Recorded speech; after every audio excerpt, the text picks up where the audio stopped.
Olá, neste argumento eu vou entrevistar o senador Cristóvão Buarque, do PDT do DF, sobre o tema do momento, que são as manifestações populares que tomaram conta das principais capitais e até mesmo das cidades do interior em nosso país. Senador Cristóvão Buarque, como é que o senhor interpreta essa onda de descontentamento que aflorou na sociedade brasileira? Eu acho que é o casamento de uma quantidade de jovens que têm consciência, mas se sentem órfãos de uma utopia, das classes médias e altas, e uma quantidade de jovens excluídos, que são órfãos dos serviços públicos. Uns são órfãos do futuro, que eles gostariam de sonhar. Os outros são órfãos do presente, onde eles não conseguem viver. Agora, por que isso surgiu? Por anos e anos de insistirmos, sem ouvir o que esse povo fala, escolhendo o privado e não o público, nós, os políticos, o segredo e não a transparência, alianças espúrias em vez de pureza ideológica, e aos poucos fomos cansando. Depois disso, temos 20 anos de um mesmo governo, de Itamar até hoje, a mesma coisa, muda a cara, o estilo, Itamar, Fernando Henrique, Lula, Dilma, mas é a mesma concepção, se esgotou. A democracia que ficou corrompida, a estabilidade monetária que ficou ameaçada, as transferências de renda ficaram insuficientes e o crescimento econômico ficou empancado. As pessoas decidiram ir para a rua porque não vem dentro do Congresso, no Executivo, gente sintonizada com a alma deles. Não tem. Como sair desse impasse? Porque um dos slogans mais que ecoaram nessas manifestações é o povo unido governa sem partido.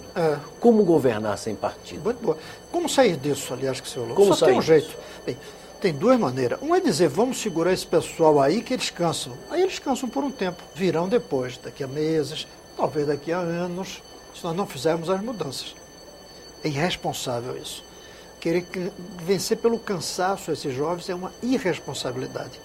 A outra saída é avançar nas propostas. Eu acho que a grande coisa seria uma reforma política radical. Que mudanças? Por exemplo, reduzir drasticamente o custo das campanhas eleitorais, para que todo mundo possa ser candidato sem precisar pedir dinheiro. Acabar com a reeleição para os cargos executivos e mesmo para cargos legislativos só uma reeleição. Permitir a eleição do candidato avulso, sem partido. Proibir alianças de partidos no primeiro turno. Não pode fazer aliança, porque isso corrompe. Cria uma falsa aliança. Na verdade, é uma coisa espúria. E uma quantidade de outras ideias que eu, pelo menos, coloquei num texto meu chamada Reforma Política Republicana. Eu creio que hoje a saída seria a reforma política, uma grande reforma política, mas radical, ousada. Deveria partir de nós e do Poder Executivo. Aí a gente estaria dizendo ao povo, estamos ouvindo. O que é que a gente vê a Dilma dizer pelos jornais e outros? Vamos ouvir. Não é mais ouvir, passou o tempo de ouvir. Agora é fazer o que eles estão gritando na rua que querem. Mudar a política completamente. Eles falam em apartidarismo. Não dá para ser apartidário, mas eu tenho uma proposta na minha. É uma moratória dos partidos. Durante 6 meses, os partidos acabam. 6 meses para criar novos partidos. Ou seja, permitir que houvesse uma reaglutinação de forças. Uma reaglutinação de forças. Sem regras, sem limitações. Sem limitações.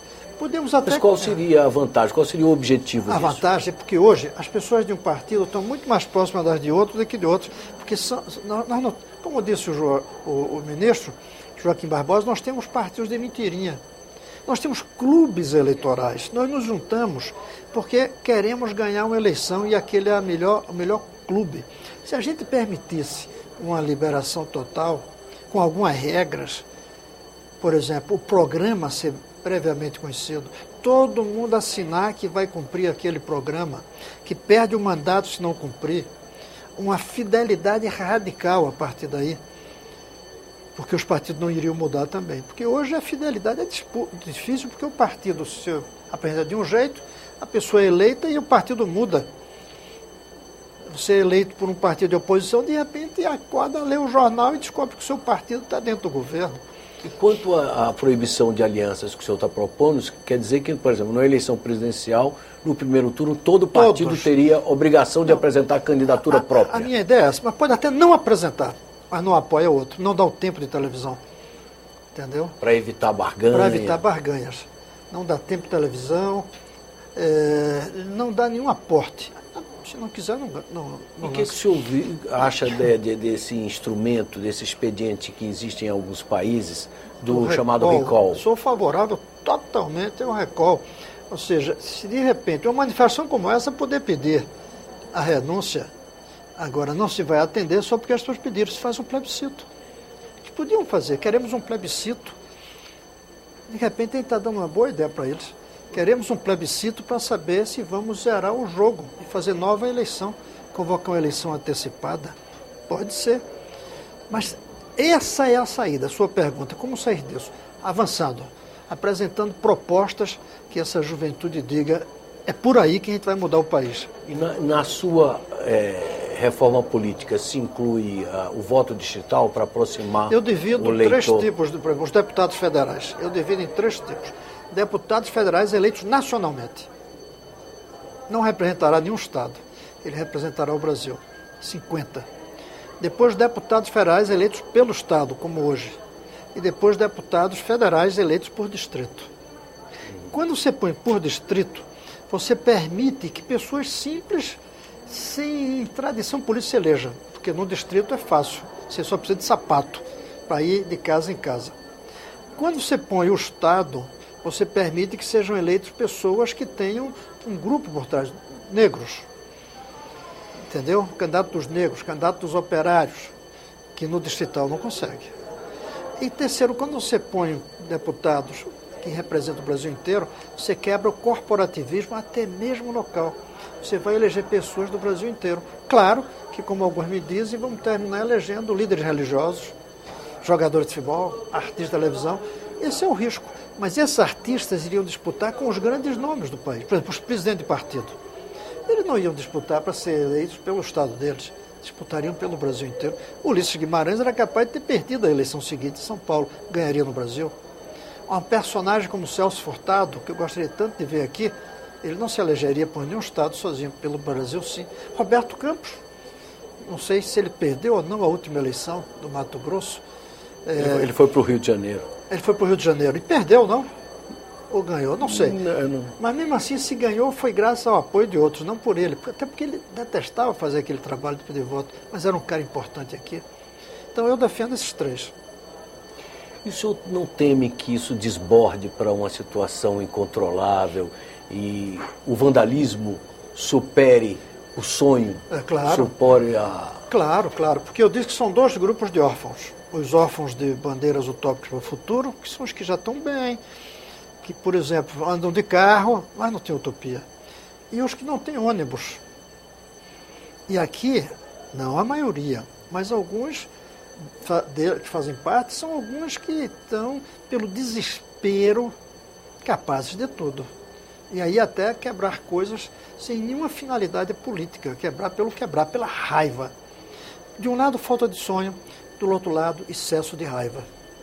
Essa é uma aliança muito perigosa. Senador, excelente reflexão. Acho que o momento demanda esse tipo de parar um pouco para refletir sobre o futuro, não só do Brasil, porque diversos países estão vivendo dilemas semelhantes. Né? Eu gostei de ver o presidente, depois do meu discurso, na cadeira, dizer que vai convocar um grupo, convidar quem quiser, de senadores, para discutir para organizar essa reflexão. Eu gostaria muito de ver 10, 15, 20 senadores fora dessas coisas do dia a dia, debatendo essa realidade. Daí talvez saia o que eu estou propondo, que é uma reforma política ou outra coisa. Eu acho que o centro hoje seria a reforma política. Senador, muito obrigado pela entrevista. Eu que agradeço. E acho que é um momento muito rico que a gente está vivendo. Sem dúvida. Nós acabamos de ouvir uma entrevista com o senador Cristóvão Buarque, do PDT do DF, sobre esse clamor popular oriundo aí das manifestações que dominam as cidades, as principais cidades do Brasil. Aqueles que quiserem encaminhar sugestões, comentários ou críticas, podem ligar no Alô Senado no número 0800 612211 ou acessar o nosso portal na internet no endereço www.senado.leg.br/TV. Até um próximo argumento aqui na TV Senado.